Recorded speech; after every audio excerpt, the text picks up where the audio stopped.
Today we've got a great story of malicious compliance where people keep calling OP's personal number expecting the Cheesecake Factory. We'll get to that in a bit, but first, knock knock. I'm a CNA who works night shift at a hospital. I've always made sure to knock on a patient's door before going in their room, not only out of respect to them and their privacy, but also because I do everything to make sure they're awake before I start doing vitals. Because there's nothing quite like having a patient start flailing and winging when you go to put on a blood pressure cuff because you've startled them out of sleep. A few years ago, I did my normal knocking on the door at a normal knocking noise level and announced myself as I came in the room. But the patient didn't wake up. I feel I should mention that this particular person was young and not hard of hearing, so a regular knock should have sufficed. My next step is to lightly touch their shoulder and announce myself again. This startled them awake and they went off on me saying that I needed to knock before coming in. I apologized and let them know that I had knocked, but it must not have woke them. Their response was,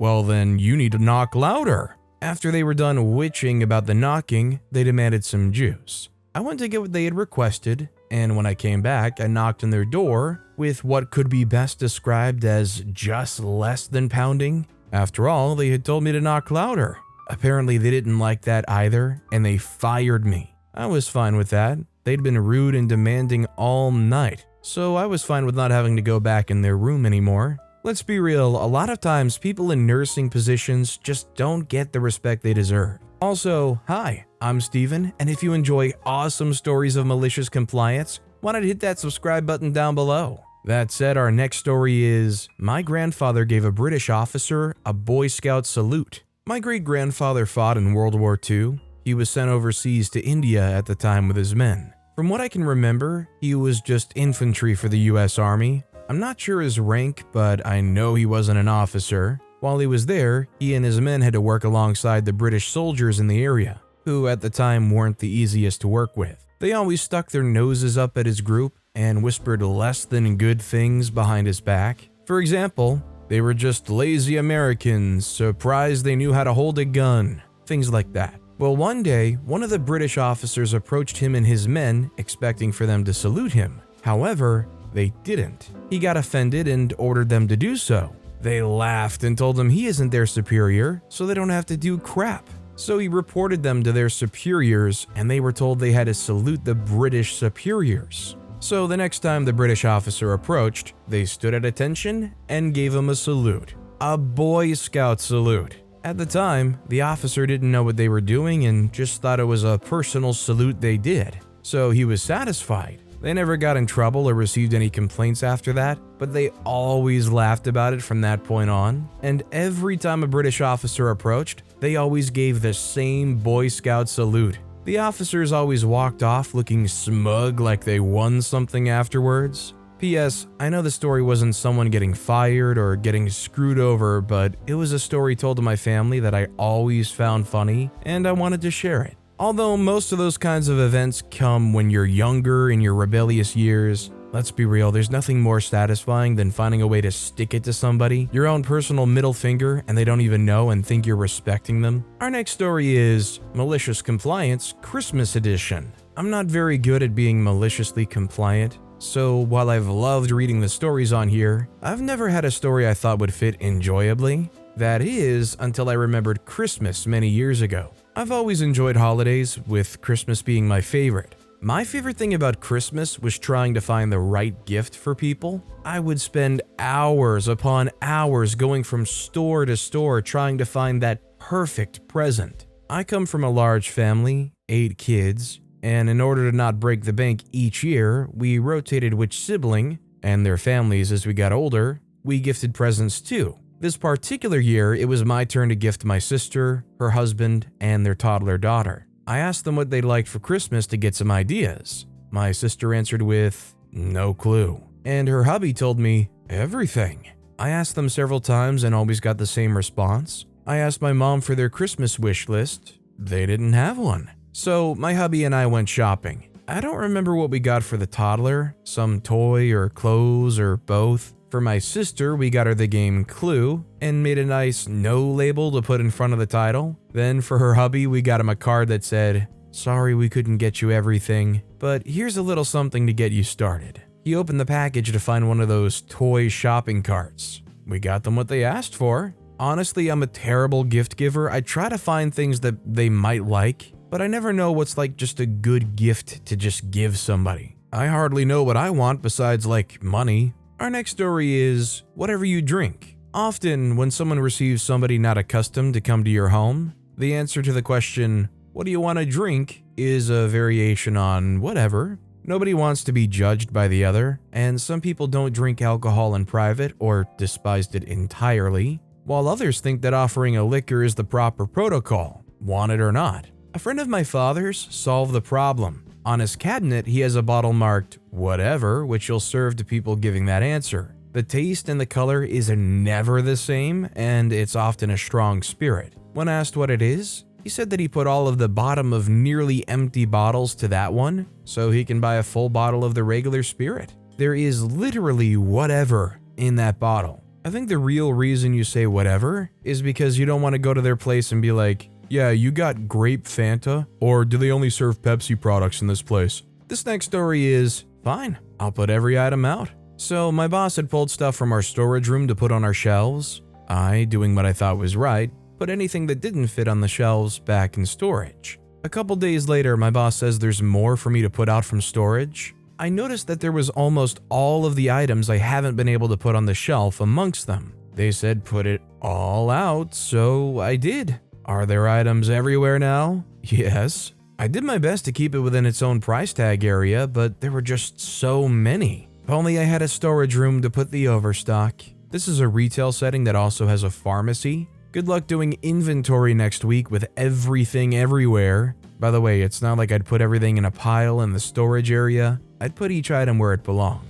This next story is, my dad wants to bring a bunch of tools and stuff into the basement, but said previously that I can't be down there. Me, 14, 15 soon, male. My dad, 47-year-old male. So today, a bunch of crap went down where my dad got mad at me for not putting away the dishes and said that I'm not allowed in the basement where all of my gaming stuff is located. So obviously I comply, as I don't want to get grounded. A Township Tales Super Fun Time event I freaking missed. So this happened around 30 minutes ago.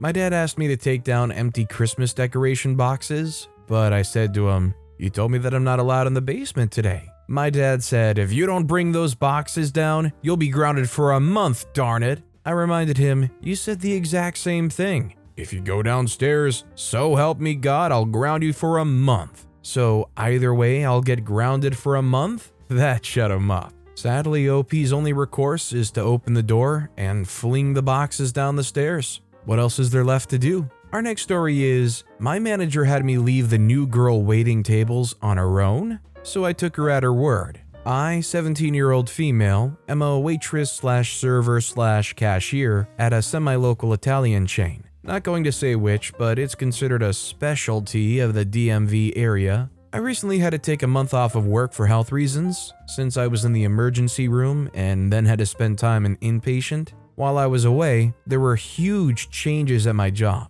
including new managers and 2 new employees. I've only been working there since last June, but I picked things up pretty quickly, barring the first day I had to deal with a packed dining room by myself while still in training. I had messed up pretty badly with the computer system and needed the manager's help. Still, it happens. Yesterday, I met the new girl for the first time. It was her 3rd day still in training. She's my age and a complete sweetheart. And as the dining room slowly became more and more packed, we made a great team. She got to practice working with the computers and talking to customers, while I took down the orders and showed her how everything worked. It was her first time properly serving there, and she really did great considering that, certainly at first. The other 2 people who were working were a manager and 1 other hourly employee. The managers at my job will also serve and work the counters. Basically, all waitresses have to do double the work, and we still get paid dirt, but that's another story. I was running between the dining room and the counters to try to keep up,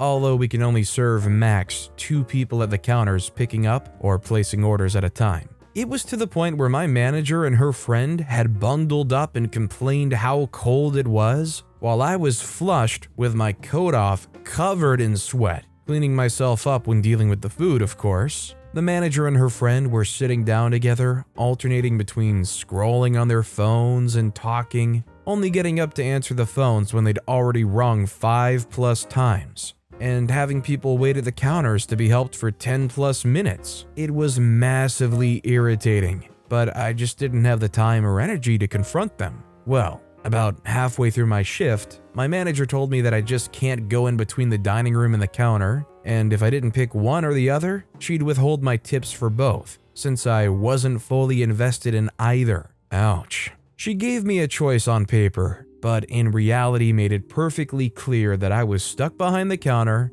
and the new girl, the trainee, was on her own. There was nothing I could really do, so I just stayed at the counter, though that was pretty slammed in and of itself, and I really could have used my 2 coworkers who were screwing around on their phones. I didn't have time to answer phone calls, pack up orders, check people out, and to take to-go orders all at once, and I had one particularly angry woman call me a lazy witch for leaving her on hold for about 2 minutes. That stuck with me. While I was doing all this, the new girl was stuck with a packed dining room and no help. About 20 minutes into it, my manager approaches me looking both angry and sheepish. Basically, the trainee had messed up and charged the wrong orders to the wrong cards and needed help. Though the way she phrased this was, "You know, you don't have to stay by the counter the whole time. That's not what I meant." I looked over and could see her friend on her phone still, and the manager herself still had AirPods on and a show playing on her own phone screen. I responded in my sweetest, most respectful voice, "I'm sorry, but as we only get paid $10 an hour, my tips are too vital for me to forfeit them, so I'm going to stay put." Context: minimum wage is $15.65 where I live. She was floored, and instead of helping either of us herself, waddled back to her seat and resumed her show. Of course, I ended up checking in with the trainee and asked if she needed my help, and if the mistake was sorted out. She said that she had things back under control and a lot of the people dining in were headed out, which was great because the counter was still slammed. The kicker? The morning, apparently, a customer called in and complained that the blonde girl, me, and the girl with braids, trainee, were so busy that they were sweating, while 2 other women, the manager and her buddy, were sitting on their phones. I only wish I saw her face when she heard about the complaint. Honestly, bless the person that called in and called them out on that. I'm sure that it's not going to make any difference with the way that these people don't care, but at least somebody's calling it out. That said, our final story of the day is Table for 10 in 10 minutes? Yes, sir. This story takes place about 15 years ago. I had my phone number for a while now, long enough that all the olds had it memorized as my number. So I really didn't want to change it for any reason, but one day, almost like a switch, I started getting calls from people looking to reserve a table at the Cheesecake Factory. Way too many to be a practical joke by my friends. Something else had to be going on. It turned out that the new location of the Cheesecake Factory was assigned the number 555-555-1223. Problem was, my number was 555-555-1123. It was maddening. I went from 1 wrong number a month to 10 to 20 misdials a day. Even worse, about half of them would hang up, hit redial, and boomerang right back to me. And now they were mad at me because reasons? Finally, one day I snapped. Cue the malicious compliance. Instead of politely telling people that I wasn't the Cheesecake Factory, I said yes to everything. "Jane, table for 5 at 8? "Yes, ma'am. You want to know what the wait time is?" "Well, sir, the dining room is empty right now." "You need a table for 10 in 10 minutes and you know the owner?" "Well, yes, sir, we can accommodate you." The location is still open, but they changed their phone number not too long after that. I'm wondering if these people called in and said, "Yeah, hi, I called you earlier and you said this and this," and they finally get to the bottom of why so many people are screwing up things. Honestly, if they're not going to change that number and you want to keep that number, sometimes you have to just say yes to everything just to have fun with it. But with that being said, that's all the time we have for today. Now, if you want to hear another absolutely awesome story of malicious compliance, check out that video on the left. Or if you missed my latest video, check out that video on the right. That said, I'll see you all next time with some more stories.